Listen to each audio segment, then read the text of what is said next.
Au moulin de Danemois, refuge d'une des légendes de la chanson française, résonnent encore les pas de tout le showbiz des années 70. Clo-Clo y a élevé ses enfants et y a reçu ses amis jusqu'en 78, année de sa disparition. Laissée à l'abandon puis réhabilitée année après année par la famille Lescure, cette bâtisse a aujourd'hui fière allure. Depuis un an, la maison américaine a été réaménagée, telle que Clo-Clo l'avait laissée en 78.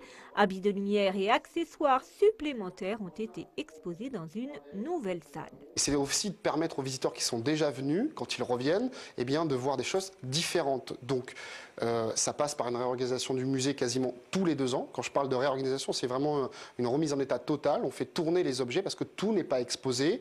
Et bien évidemment, ce sont des nouvelles pièces qu'on acquiert chaque année et qui sont exposées soit dans la maison américaine, soit dans le nouvel espace qui fait 80-85 mètres carrés.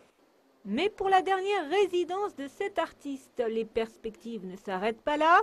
En septembre 2012 est prévue l'ouverture d'un hôtel de 20 chambres, de quoi ravir tous les nostalgiques de Claude François.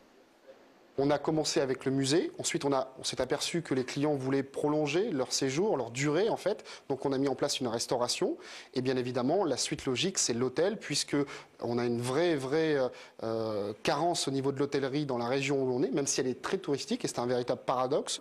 Aujourd'hui, le moulin de Danemois est devenu le rassemblement de tous les fans de la région. Ils seront encore nombreux le 11 mars prochain à s'arrêter dans cette petite commune pour célébrer les 33 ans de sa disparition.